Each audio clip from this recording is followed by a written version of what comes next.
Yeah, listen, I think we had a good 3 days. I think we improved our football team. 7 draft picks. We made a trade.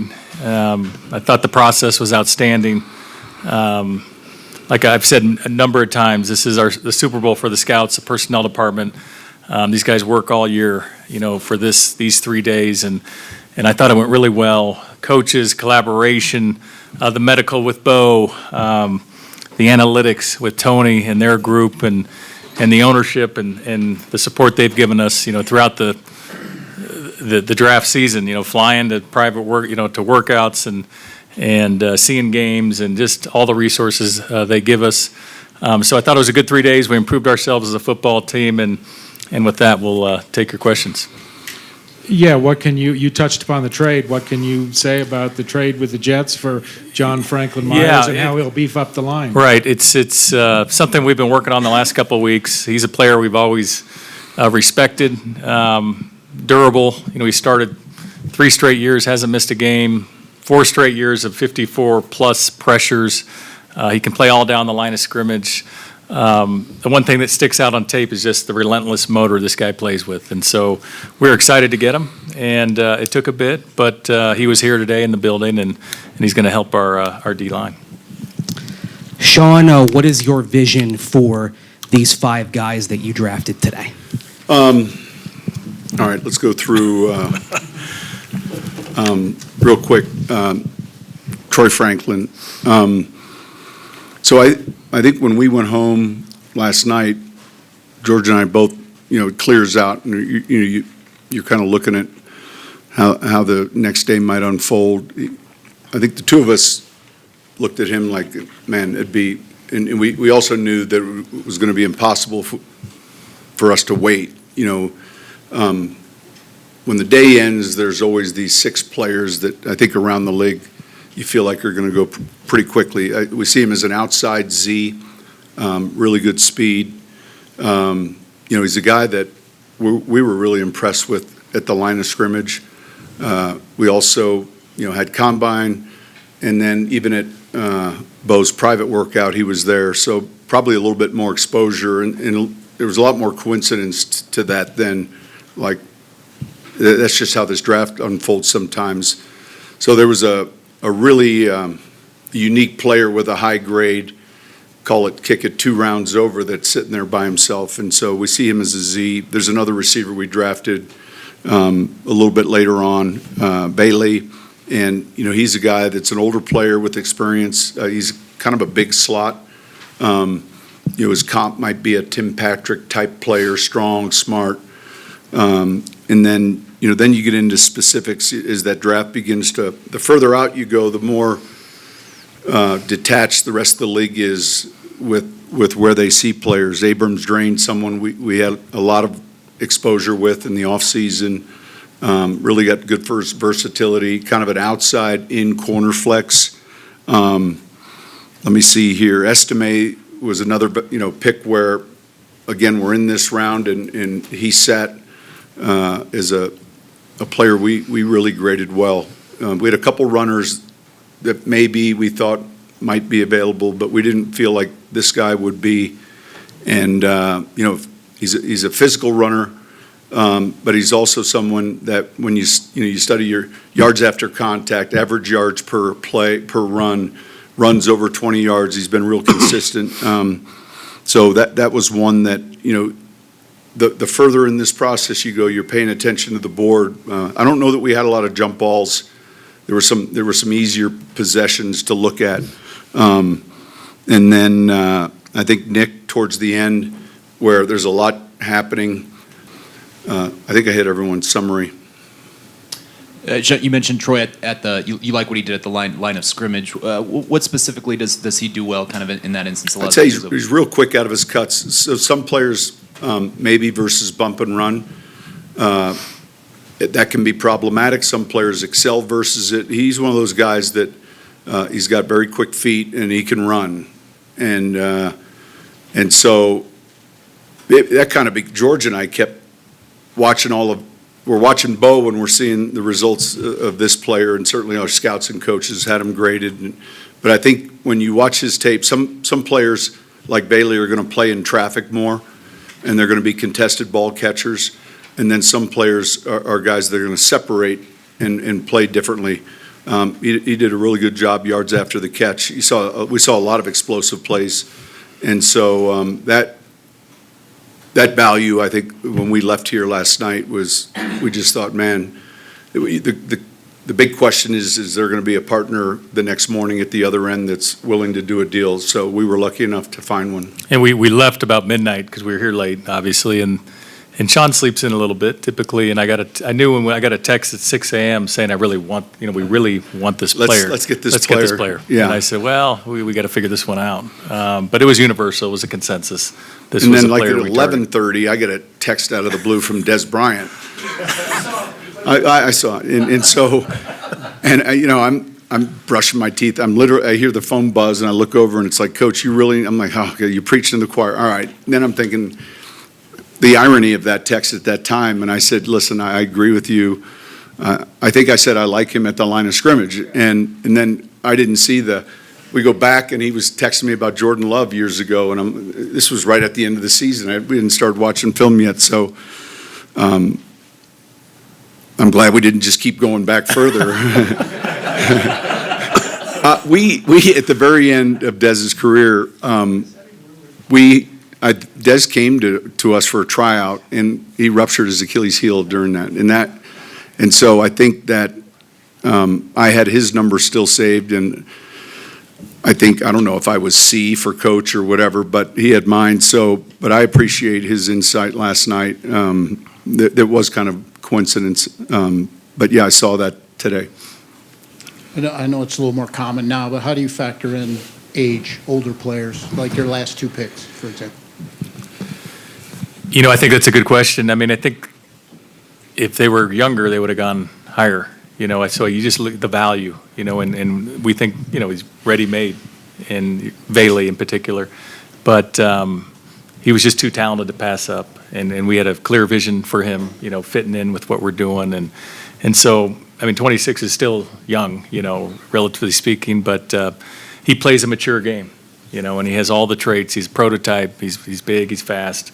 For a big guy, he can get in and out of his breaks and separate. So we just thought he was too talented to pass up. We have this call. We're near in the middle or towards the end of the COVID class, which backed things up. And then our league, we've always looked at players that have gone on missions, so we discussed it a lot.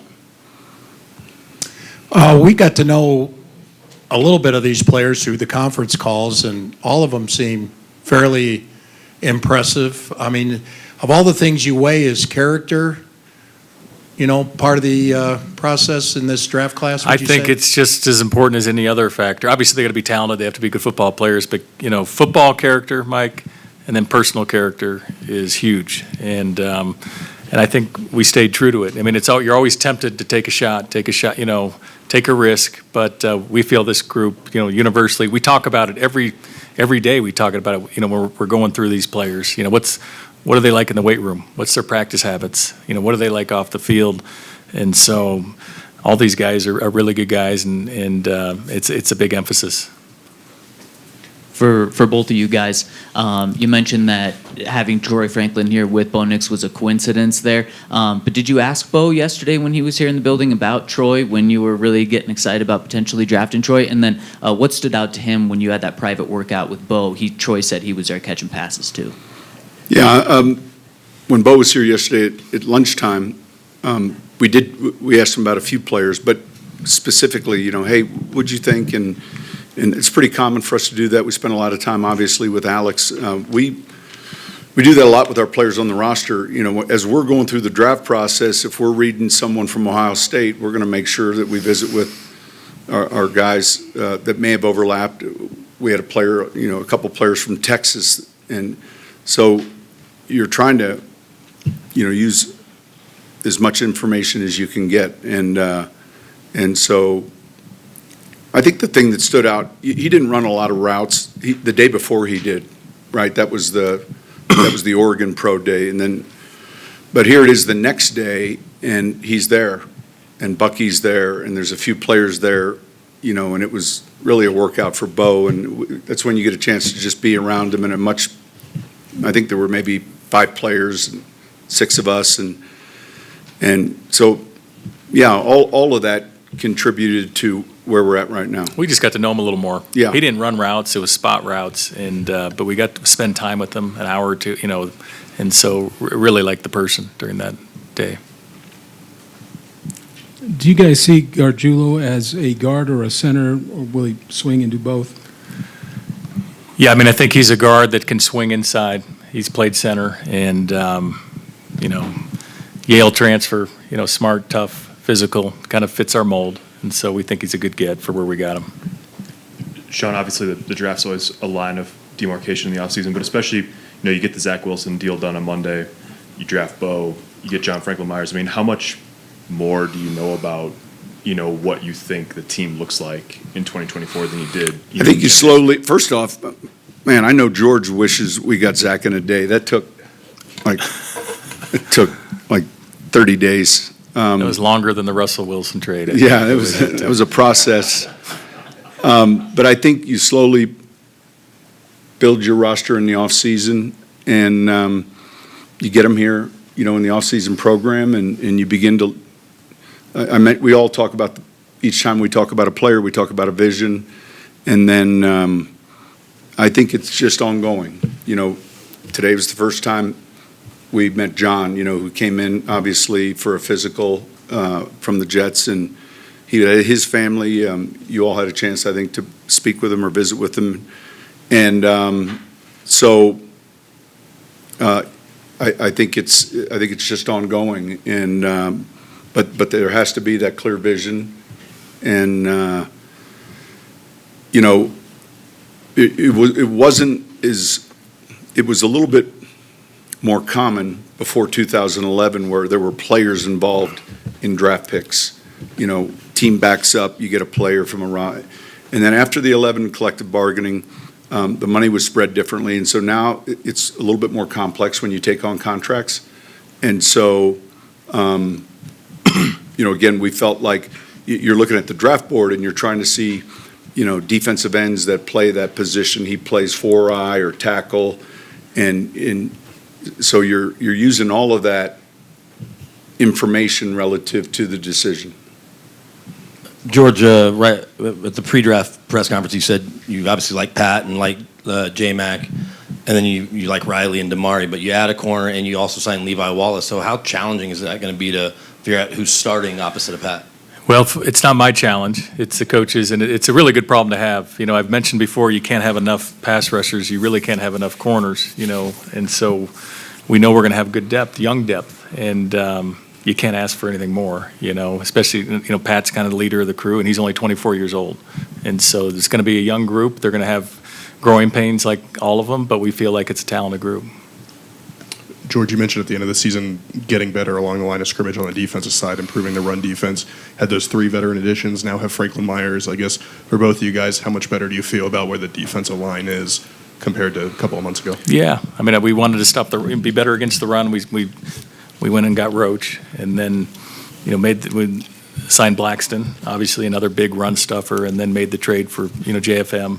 And it's just, they're not only good against the run, they can push the pocket, and all these guys play really hard, and they have great football character. So that, obviously that helps, the front. And then we still have some guys, we have pretty good depth with Henny, and we'll see about any coming back, and then I'm going to leave a few out, but we like the depth there now. It's one of the balances between free agency players in our league and then where the draft is. I think we felt going into this draft, every year that it's thick or heavy somewhere, and then this year it was a little thinner, at offensive guard, it was maybe a little thinner at defensive tackle. A lot of that you have to take that into account as you're kind of forecasting where you might be, like right now. And so that can change from year to year. Sean, we know you like Troy Franklin, the player, but how can his relationship with Bo maybe help Bo with his comfort to transition to the NFL, or maybe help both of them as they make the jump? Yeah, look, I think, good question. when they both leave an environment that they've been in and they come to this environment, like, it's like, hey, here we go. And so I think there isn't a draft that goes by where periodically we have teammates from Utah, yesterday with Ellis. And so that probably happens every year. And then when it's a quarterback and receiver, it certainly can't hurt. But I think as they leave the college game where they were stars and starters in their own right there, I think they begin a new journey, and I think maybe a couple of years, 3 years, down the road, you'll, hopefully be able to see. I know a lot's made of the cohesiveness and all of that, but when they arrive here, they start, all over, but it was. Listen, we were excited. Obviously, after picking Bo, we didn't know. I think both of us felt like, the receiver, frankly, we felt like he was going to be taken in the second round, and so then you begin working through these scenarios, and so that'll all take care of itself. But it periodically happens. When you guys were at your best, Coach, last year, you ran the football well, and you have a history of running backs making contributions early. With a guy like Estime, is he a hammer at the goal line? Do you see him as an every down? No, great question. The first vision would be first and second down runner. I'm always hesitant to just say someone's third down. We'll kind of see how that unfolds, but he's strong. I think he has real good vision, contact balance. He was one of the higher graded backs after contact. He's a physical player, and we always try to look at comps, and I don't want to do that with him. But man, he is a first and second down runner who I think is strong and has pretty good feet for his size, and played with a real good front, a pro type offense. So he'll have experience relative to the schemes, both under center and in the shotgun. And again, it's always difficult. A lot of times we'll have close friends and family ask, like, why'd you take a runner? You already have it. And it's like, this is an entirely different process that's really factored in with value, going into it a lot. And so I don't know that when we left last night, we knew that would be an opportunity, and yet you have to pay attention to it when you're looking at it around and you see a tag by itself. So, but first and second down, physical, real smart, tough, real good teammate. I mean, they love him at the school, and he kind of grew on us as the process went. And understand this, when we grade all of these players, we grade them all. We don't go to where we think we need players. We have to evaluate and put a round and put a grade, and a lot goes into that. And so the scouts, I mean, there's so much goes into a player like that sitting there than's known. And so the room sees that. They can almost make the pick.